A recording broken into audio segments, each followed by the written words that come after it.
I'd like to welcome everybody.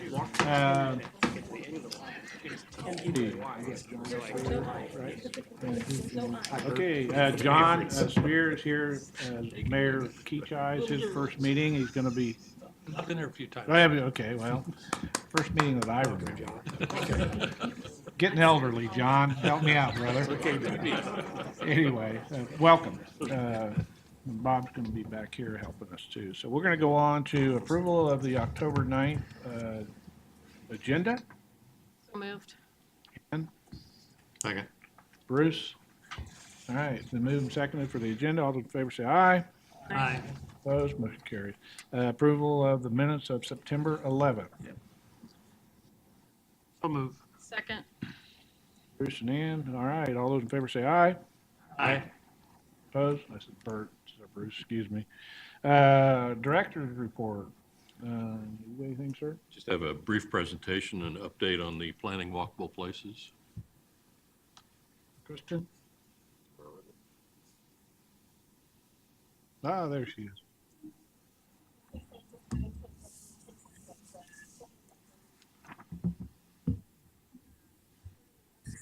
Packet for your review. We're glad to take any questions if you have any questions on what's going on with the Planning Walkable Places projects. Okay, thank you. Consent agenda. Motion to approve. Second. Aye. Aye. Opposed, motion carried. Public comment, anybody here like to address the Wampo board? If not, new business update, North Junction Green Project update. Mitch?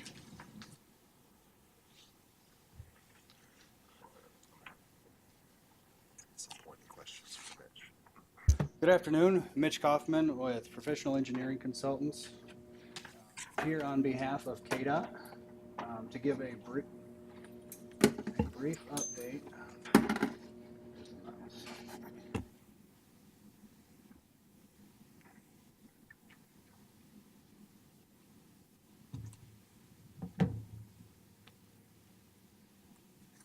On the North Junction and the Green Project. Okay, first and foremost, this is an invitation and announcement of a public open house that we'll be having. It's just a general update on both the North Junction project and the Green project. It'll be held Thursday, November 8th at the USD 259 School Services Center, which is basically the northeast corner of 37th and Hydraulic, as you can see on the map here. There'll be a formal presentation at 5:30. Followed by open house. We'll have display boards, design teams, staff will be there to answer questions. KDOT staff will be there to answer questions, comments, have discussion about both of the Green project and the North Junction project. And I handed out 2 fact sheets. First off, the North Junction fact sheet. There's been a few just minor updates to that fact sheet. Obviously the date on the top. Traffic has increased. We have a new KDOT flow map available, and since the 2007 map, traffic volumes have increased by 3,000 vehicles and trucks by 300. So that number has been updated on the bottom of page 1. And also there's a minor change in the design on westbound K96 as it approaches 135. We're showing some work on the ramp to Hydraulic. So just some minor modifications there. So since we're giving an update, I figured I'd let you know what has changed. Not a whole lot there. And as for the Green project fact sheet, this is a new fact sheet. So just a general information on the first page about what the Green project is, what it's intended to do. Gives you a construction cost estimate. This is scheduled for letting January of 2019. Construction is anticipated to start in March, last approximately 3 years. And on the back page, a lot of detailed information about the improvements that will be made during each of the different phases, when the phases will occur, and the impacts to traffic. So we can understand the property owners and the business owners how the construction will impact traffic on 235 as well as some of the arterial streets around the project. And we have Don Snyder here who's been involved with the project with KDOT. So if you have any questions or comments. Is there a link on the Wampo website for this information? So this just got finished today. Tom Hine will be posting it on the KDOT website. On the, is that which way website? KDOT.org. Wichita.kdot. WichitaKDOT.org.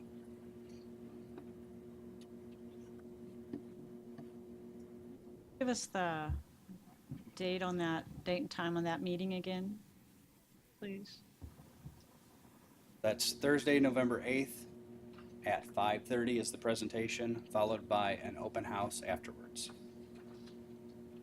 So we encourage people to come for the presentation, but if they cannot, we will certainly be there to have a discussion and answer questions. Have staff send that out to everybody. And I should also mention that the City of Wichita staff will also be there to handle any questions about their processes as well.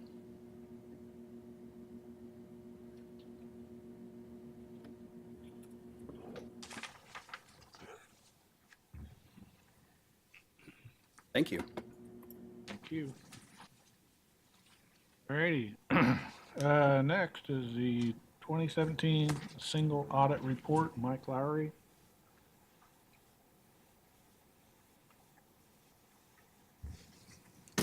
Good afternoon, Mike Lowry with Allen Gibbs and Hulick. We were engaged to audit the financial statements and the single audit in accordance with the uniform guidance for the fiscal year ended 2017. Before I get started, I would like to thank Phil and Becky and all the staff that helped prepare for the audit. This was their first year under audit as a separate entity. And it did require a lot of work, and they worked really hard to get us all the information that we needed for the audit. So, and I might add in a very quick, shrunken timeline. So we appreciate all the help that they provided to help get through the audit. That being said, the audit standards require that we communicate certain matters related to the audit to the governing body. You should have a letter with your information in front of you, and this is our required communications.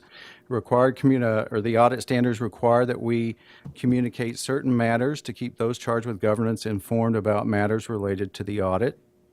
I'm not going to go over that letter in detail, but I will hit some of the highlights. One, the organization did not adopt any new accounting policies in the current year. All the numbers in the financial statements are not hard and fast numbers, believe it or not. There are some estimates. And for Wampo, that estimate or significant estimate is for compensated absences or for vacation pay, if you will. Before I forget, on your way out or at some point, we do have copies of the single audit and the financial statements up front here. So regarding the compensated absences, that is a significant estimate in the financial statements. We do reperform the calculations used by management to develop the estimate. We verified the wage rates used for all of the employees and trace the amount of unused vacation to source documents, and we concur with management's estimate related to compensated absences. We did have 5 audit adjustments proposed during our audit. Those are listed in the letter. I'll just say that I don't find them as any unusual audit adjustments. I would consider them just normal year-end audit adjustments that we assisted the organization with. We did have some financial statement findings, but before I get to those findings, I do want to move on and let the group know that Wampo did receive an unmodified opinion on their financial statements. That's the highest level of opinion that you can receive during an audit. That being said, there were 3 financial statement findings. And before I discuss the findings, I want to put these into context just a bit. So this was Wampo's first year under audit as a separate entity. It's a small organization. So we anticipated going in that we would have some findings. These are internal control related findings, which are typical again for an entity of this size and for a new entity. So the first one being a significant deficiency, and that related to proper internal controls as it relates to the preparation of the schedule of expenditures and federal awards. So we felt like there were some controls that were missing related to the preparation of the CFA. Wampo, any non-federal entity that expends $750,000 or more in a given year is subjected to the single audit.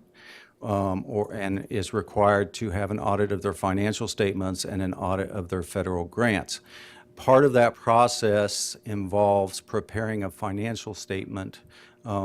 We use the acronym CFA, but it's Schedule of Expenditures and Federal Awards.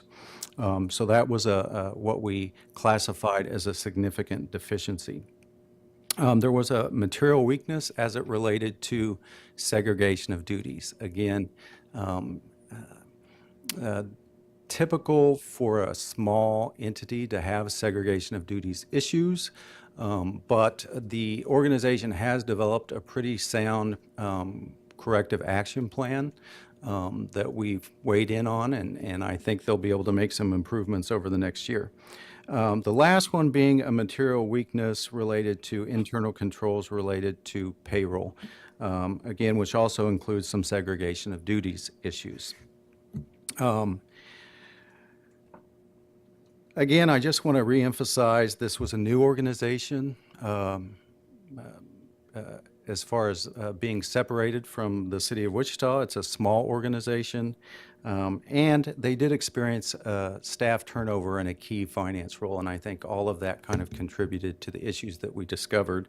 But most importantly, Wampo is now armed with the information of what needs to be improved, and they have put together a corrective action plan to address the findings and how they will be resolved moving forward.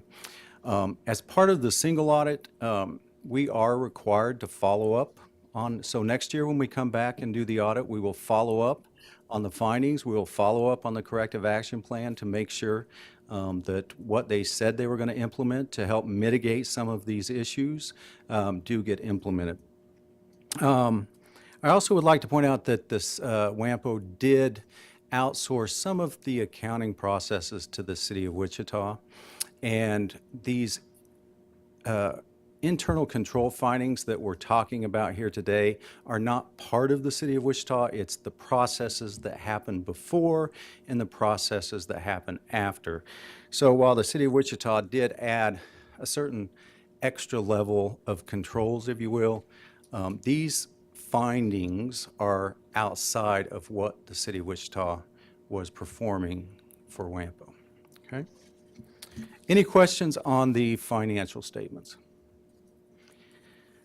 Okay, we'll move on to the single audit. Again, any non-federal entity that expends $750,000 more, and again, it's not how much grant revenue you receive in any given year. It's triggered based on how much you spend in any given year, and that trigger is $750,000. The organization did have 4 grants, 3 what I would consider fairly small ones, and then 1 larger one, which is what we audited under a major program for the single audit of approximately $969,000 in federal expenditures. That being the Metropolitan Transportation Planning Grant, okay, or CFDA number 20.505. We did have some findings related to the single audit, but before I get to those, I will mention that just like the financial statement audit, for the single audit, the organization did receive an unmodified opinion on the Metropolitan Transportation Planning Grant. And again, that is the highest level of opinion that you can receive during an audit. And what that means is, even though there were some internal control findings, the money was spent how it was supposed to be spent, and it met all the compliance requirements, okay? So So moving on to the federal award findings, there was one significant deficiency, and actually it's the same significant deficiency that was in the financial statements, and that was related to that CFO or Schedule of Expenditures and Federal Awards. We are required to carry that over into the single audit as a finding as well. So it's really one finding, but it's reported in two different places. It's reported within the financial statements, and then it's reported within the single audit. The next finding was a material weakness, and again, internal controls as they related to the approval process for expenditures, cash management, and reporting related to federal expenditures.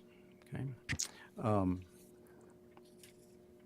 I am going to point out as well that, again, I know I keep re-emphasizing this, but I think it's an important point. These were internal control findings. Wampo did not receive a compliance finding in their single audit. So what does a compliance finding mean? A compliance finding would mean that when we were testing the expenditures, we found unallowable costs or we found improper payments, meaning they would have spent the money in a way that the grant agreement doesn't allow. Okay, so that would be a compliance finding. There were no compliance findings, just the internal control related finding. And again, for the single audit findings, management did develop a corrective action plan, and we will follow up on that. And in addition, we are here throughout the year. We are just not, the audit is just not a one-time year event. We are here to help the organization as they work through these corrective action plans and get them implemented. And I think they have a good plan to move forward. Any questions? Thank you. Appreciate it. Item C, action 2018 Unified Planning Work Program. Bill? Mr. Chair and members of the body, you were given copies of the a modified amendment number 2 of the Unified Planning Work Program. As you know, that's our budget for the operating year for 2018. And the reason that we amended this is because we agreed with state and federal findings that because of personnel changes and the significant changes in the work assignments that we needed to modify and amend this to more or better reflect what it is we're actually doing in terms of transportation planning. In terms of the budget, there are no additional expenditures that are shown in the document. It stays the same at $1,046,922. And that does not include the planning walkable places funds. But this is the comprehensive planning grant monies, and they stayed the same at $1,046,922.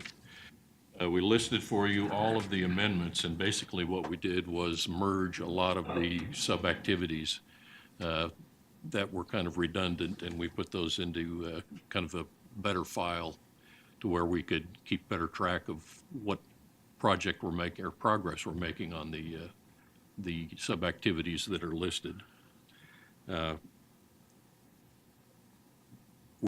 We did this again because it says planning sub-activities are better reflected in the new merged document, and it's basically the first step in building the next Metropolitan Transportation Plan.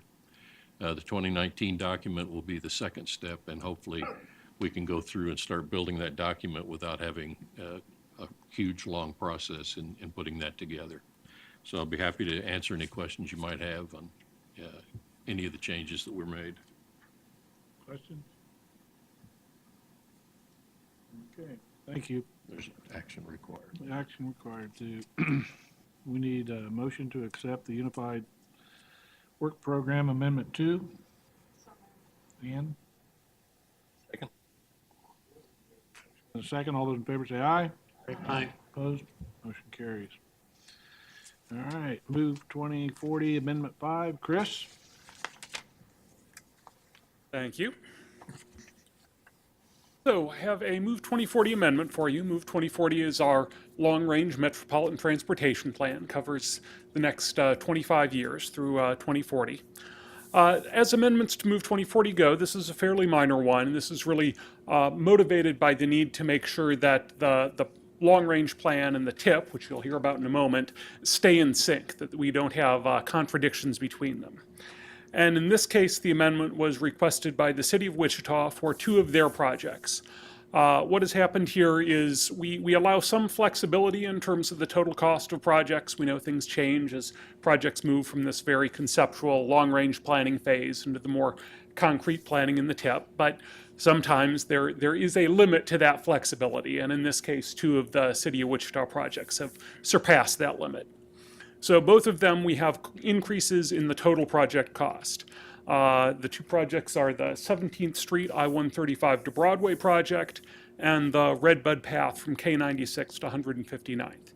And in both cases, the cost has escalated considerably beyond what was originally anticipated. I should emphasize that this is the total project cost.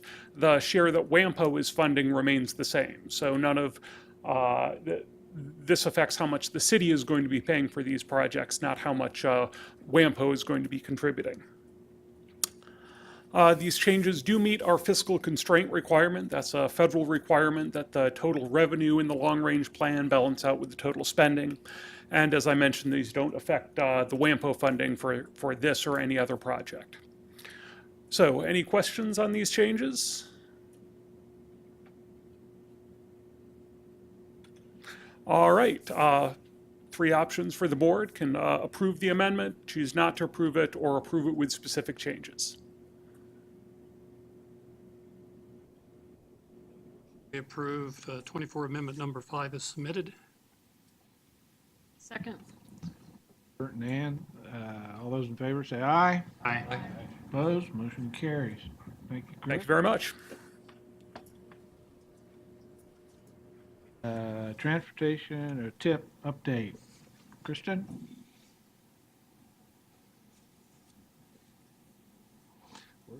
Thank you, Mr. Chair. I've just got one last action item for the committee's consideration today. That's the update of our Wampo Transportation Improvement Program, or a TIP. I'll be going over what it is, how it's developed, and why we do it before asking the board to take action on it. So again, the item before you today, usually you see TIP amendments on your consent agenda. Today we've got our TIP update. This is something we do once every 2 years. Our current TIP covers the year 2017 through 2020, and we've just wrapped up a process to update it to cover the years 2019 through 2022. So just as a reminder, the TIP is an ongoing federally required process that all metropolitan planning organizations across the country carry out. We like to think of it as sort of a one-stop shop to show how cities and counties in our region are working together with the state on how to invest federal, state, and local tax dollars on both the infrastructure and on the services that allow people and goods to travel safely within and through our region. So at its heart, this is really a list of transportation projects that are planned to have some sort of activity taking place over this 4-year time period. As you can imagine, there's lots and lots of transportation projects taking place, from filling potholes on streets to construction of maybe a new street in a new subdivision to big interstate highway projects. Here at Wampo, we focus on 2 categories of projects. The first one is those that have federal funding as a part of a payment source for the project. Regardless of whether those projects are awarded by KDOT, by Wichita Transit, or by Wampo, including those projects that you approved for Wampo funding at your last meeting. So that's one category of projects we focus on, those that have some federal dollars in them.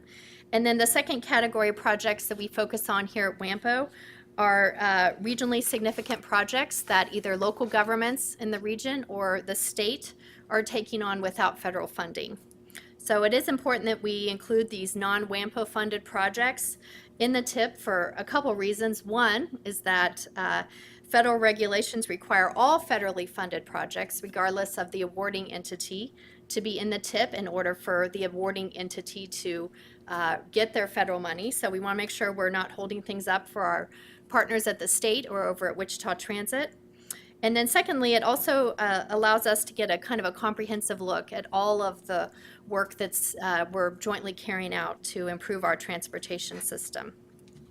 So I hope you've had a chance to check out the draft document and project list. There's lots of really good projects being planned. I want to just go over a few of the highlights. We've got 90 projects in this TIP update with a total dollar figure of $830 million total commitment. And of that, $235 million are expected to be spent over this 4-year time frame. And I want to draw your attention to just a couple features on our project tracker website. So this is our website that lists the individual projects. So first I want to draw your attention to a map of all the projects. It's opening up here. The red projects are road and bridge projects. The green projects are bicycle and pedestrian projects. And then the yellow are usually safety or technology projects. So you'll probably recognize on this that we track projects in all phases of work. So for example, out at the Northwest Bypass, we know that right-of-way is currently being acquired, although there's not construction going on there. And you have to sort of zoom in on each individual project to get the specifics of what's going on. So let's take a look at a couple projects.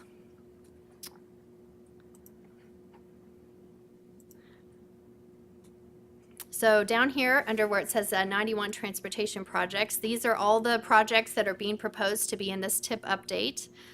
The first one I want to draw your attention to is a KDOT project.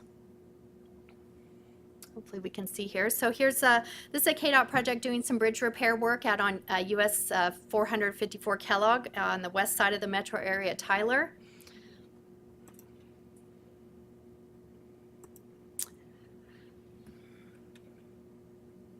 So I want to draw your attention to a couple things here. Slideshow. The first one is that we've got the total cost listed in the upper right. This is the anticipated total cost of the entire project. We've also pulled out the total cost that's programmed over these 4 years. So in this case, on this project, the total cost and the total programmed are the same. And on bigger projects, they're not, where there's costs that are being incurred either previously or in the future years outside of the TIP. And then the last thing I want to draw your attention to on this project is that we are tracking costs over the 4 years of the TIP, prior years, and future years. And then the second project I wanted to draw your attention to is a Wampo funded project up in Bel Air. This is along Woodlawn between 37th and 45th Street North. And again, 3 things here I want to draw your attention to. The first is the proposed work. This is the place to look to get the exact information on what exactly is taking place there. You'll find out here, like in this case, there's, in addition to the road work, there's a multi-use path being proposed. You'll also find out who's the lead agency, and of course, in this case, the City of Bel Air. This is the entity that's responsible for carrying it out. They're the ones to go to for specific questions about the project. And then the last, of course, is the funding breakdown. So here you can see by year the costs that are being incurred, as well as what phase it's associated with, preliminary engineering, construction, that kind of thing, as well as the funding source. So in this case, we've got local, which would be City of Bel Air, and then MPO, STP, which is Wampo funding. So we've seen some project detail on a couple projects. I do want to take a look at some summary reports to give you a sense of what's happening to the TIP as a whole. With all the projects added up, what's the effect on the region? We know that each of these projects has an individualized effect on the residents and businesses are located around them, but here at Wampo we like to take a regional perspective and see what's happening at the regional level. So I've got just a couple of summary reports here to report on that. So this is a summary report called Projects by Type. It just breaks down the projects in the TIP by the type of projects, whether they be highway interchanges, highways, major streets, transit, bike ped. You get the picture. Here you can see that by far highway interchanges make up just over 50% of the projects in the TIP by cost, just under $450 million. We know that there's been a lot of work on Kellogg at 235 in Kellogg. That's a big project. And then, of course, on East Kellogg, the interchanges at Webb and Greenwich. So those are the 3 projects there. The next biggest share is highways, just under 20% or $150 million. This is generally made up by KDOT, and they do great work keeping up our area highways. So this is a lot of routine kind of preservation work KDOT does for us. And then the third biggest share is major roads at about 15% or $120 million, and the rest are less than 5%. The next summary report has to do with projects by awarding entity. This really shows us kind of who's making the decision on whether or not to move forward with the project. You can see that KDOT by far awards the most projects in this region at about 75% or over $600 million in projects in this region. And I do want to point out one thing on here on the local government line at the $61 million, 7.3%. That's probably a little bit low than what it actually really is. We're in the process of compiling a list of all of the work that local governments are doing in this region. So I suspect once we get done with that, that number will be bumped up quite a bit. And then the last summary report I wanted to show you has to do with our progress toward our targets that we've set.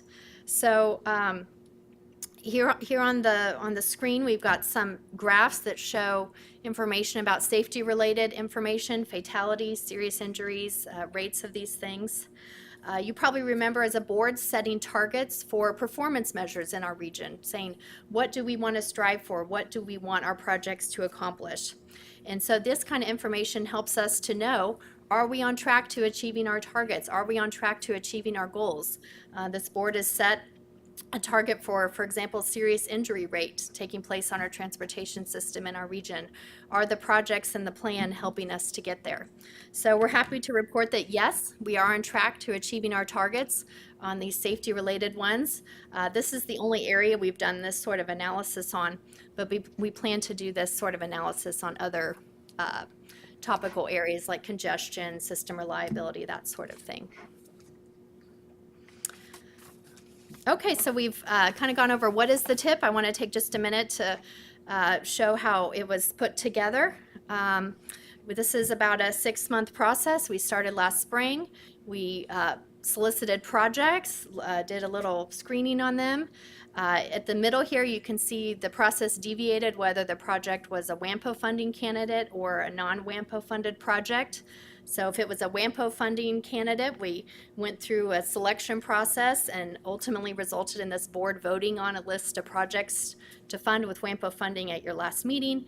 If it was a non-Wampo funded project, it was more of a compilation process and there was no sort of competitiveness to it.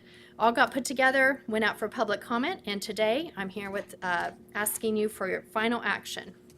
And then next, we'll send the approved TIP up to our partners at KDOT to assemble into the statewide document. And then lastly, just want to touch on, well, why do we do the TIP? Well, it is federally required. We have to do that.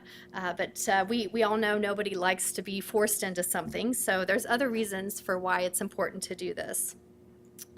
So really the main reason is it's the transportation planning process. So here's the process. At the top, we've got the Metropolitan Transportation Plan. Our current one, as you know, is Move 2040. It's really this long-range visioning document. It lays out projects for the next 25 years, sets our goals, sort of a strategic plan that a business might do, but this is for our transportation system here. Our board adopted this back in 2015, and that's what we've been using since then. And then today we're talking about the TIP. And so the difference here is that our TIP is really looking at two ways. One, the TIP looks only 4 years of projects, whereas the long-range plan looks at 25. And then at the TIP level, there is a funding commitment made where there isn't at the plan level. So all the projects in the TIP have some sort of committed funding, whether they be from Wampo, KDOT, local government, that sort of thing. The TIP is really a shortlisting process that takes candidate projects from the long-range plan to implement. And really the main goal of the TIP is to implement the goals in the long-range plan, and it does that through two ways. One is in project timing. So as we know, the long-range plan has projects for 2015 through 2040. Some of those projects were in the TIP that was in place when the long-range plan was adopted. Some moved forward in the last TIP, some moved forward in this current TIP we're looking at today, and then some will not move forward at all. They'll stay in the long-range plan. And then, of course, we'll work on another long-range plan update, which we've just kicked off. So that's one way that the projects in the TIP implement the goals of the long-range plan is through project timing. This is really a process of deciding what projects need to be done when and which ones are most important that we want to do sooner rather than later. And the second way that the TIP implements the long-range plan has to do with how the goals are moved forward. So here we've got the investment strategy and the goals of the long-range plan, whether they be safety, system reliability, economic vitality. This is really looking at how do the projects help us to move forward on the societal goals we've got in place. These are sort of filtered and vetted for the WAMPO funded projects through our selection criteria, and then of course end up in the TIP. So that's the second way that the TIP implements the long-range plan.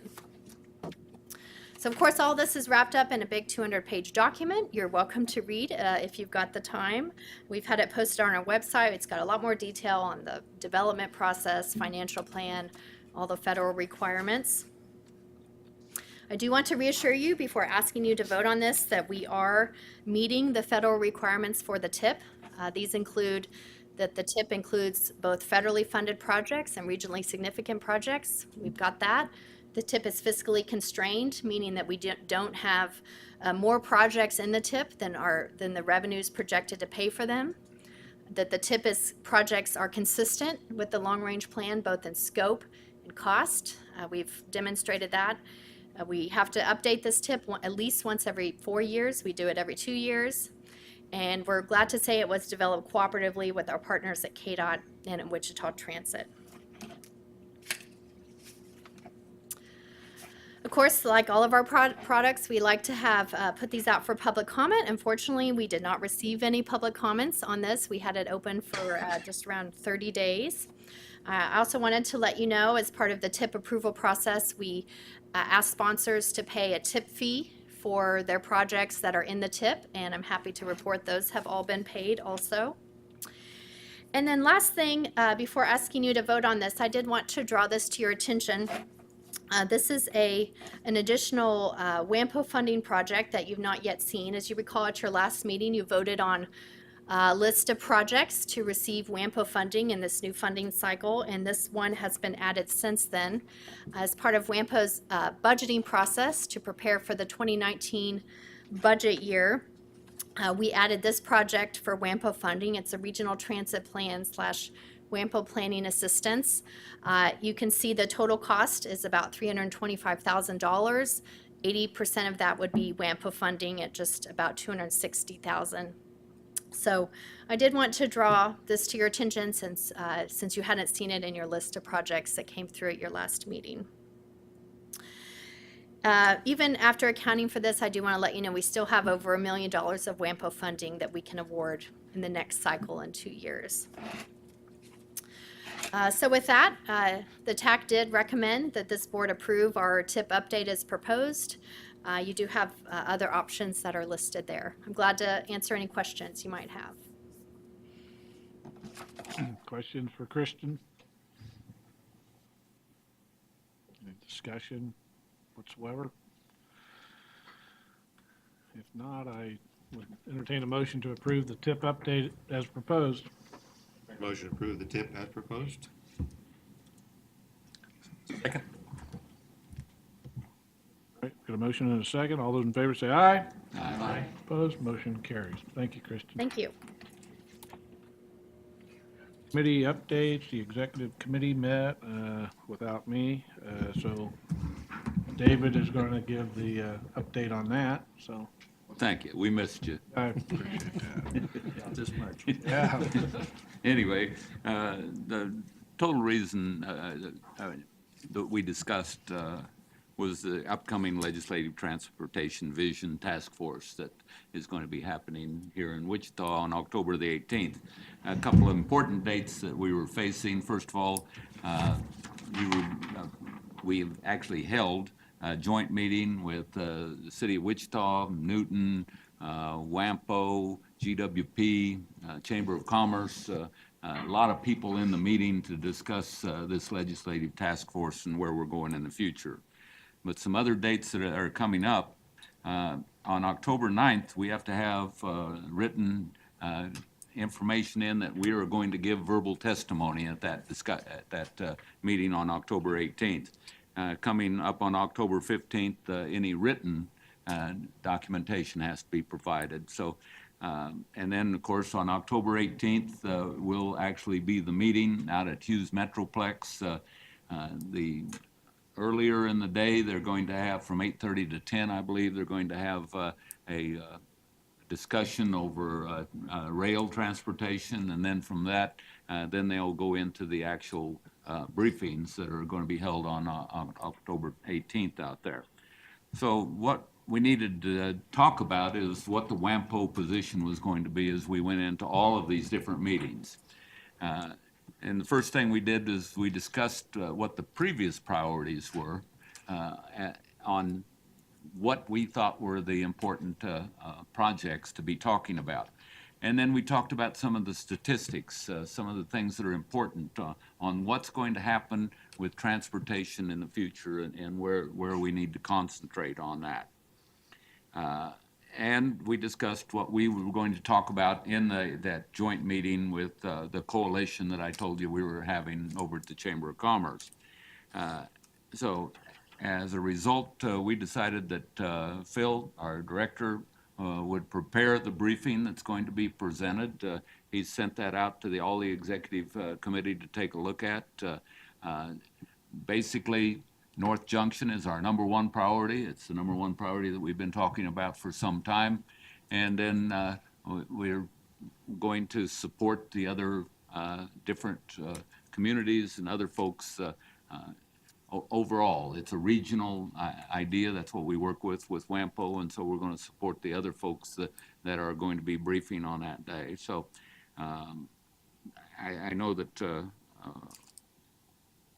Phil probably has some more details in what he's going to discuss. I know you've already written the paper. I've had a chance to review it, but you might want to talk through what you're going to speak about on the 18th. We thought basically we would talk again about the North Junction being our highest priority, but also that this based a lot on the trends that we've been talking about for a couple of years about aging population, but the most important would be the 45 to 60% increase in freight is going to have a huge effect on our transportation system, especially in the North Junction area.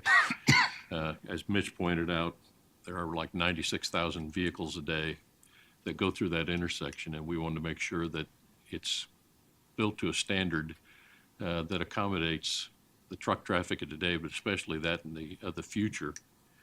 I grew up in that area when that was designed, and it was basically agriculture uses and a couple of sand pits that were in the area there.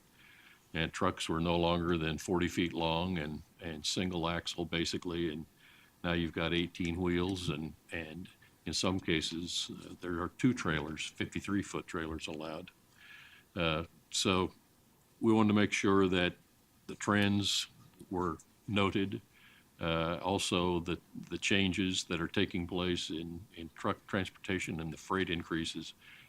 But we want to ensure that we get a vast consideration for that project, but also to support all of the other projects that will be presented as priorities for this region.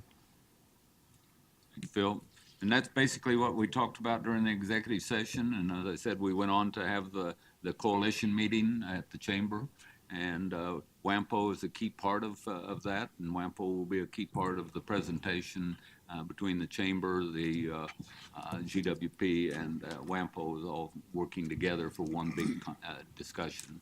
And then each of the different communities will have an opportunity to also speak during that meeting. But we wanted to make sure Wampo was ready and doing what we do as far as supporting the federal funds that we take a look at and that our voice is heard.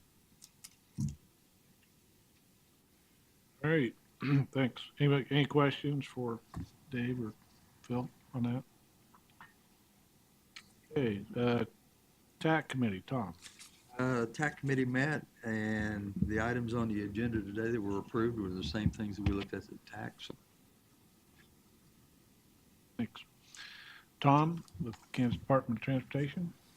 Well, we are ready for our weekend closure this weekend after being canceled by the forecast rain. So we actually have three different areas of concern. The first one will be I-235 and US 54.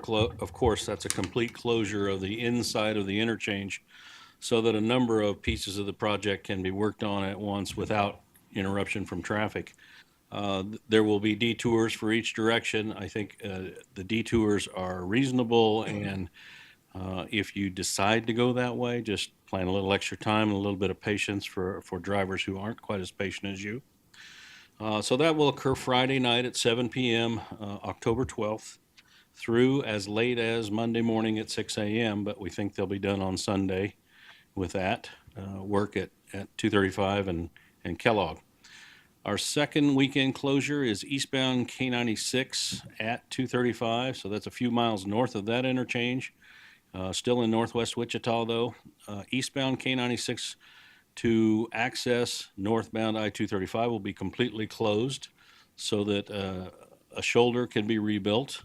We've put traffic through during a bridge reconstruction project on that shoulder, and the shoulder just wasn't built for that. So we will rebuild that shoulder over the weekend. So that also should open by Sunday sometime, and it's all weather dependent, of course, and we've got another round of rain probably coming on Saturday, at least the forecast says so. So we'll be watching that. Our third project is over on southbound I-135 at 29th Street North. That project is an expansion joint replacement. So we will see traffic on southbound 135 down to a single lane for a short work zone at 29th Street North. We will also close the 29th Street on-ramp onto southbound I-235, but with weekend traffic, that the ramp closure won't be as big a deal as the fact that we're taking 135 down to a single lane, so we expect to see some congestion there also. So if you decide to drive through that area, know that it's going to be a little bit slower than normal. And these are three areas that now you know about them. You can avoid them if possible, but if you find yourself in that area, well, have a little bit of patience and everything will work out. Thank you. Appreciate it. Always appreciate the updates. Mike Moriarty. Thank you, Mr. Chair. No report out of Topeka this month. I am planning, though, an agenda item for next month. The topic will be passenger rail, which I know is of interest to several people at the table. There's been a lot kind of going on in that space lately, and we'd like to give the board an update. Forward to it. Okay, Richard's not here today. Other business, anybody have anything they want to bring up before the board? If not, we are adjourned.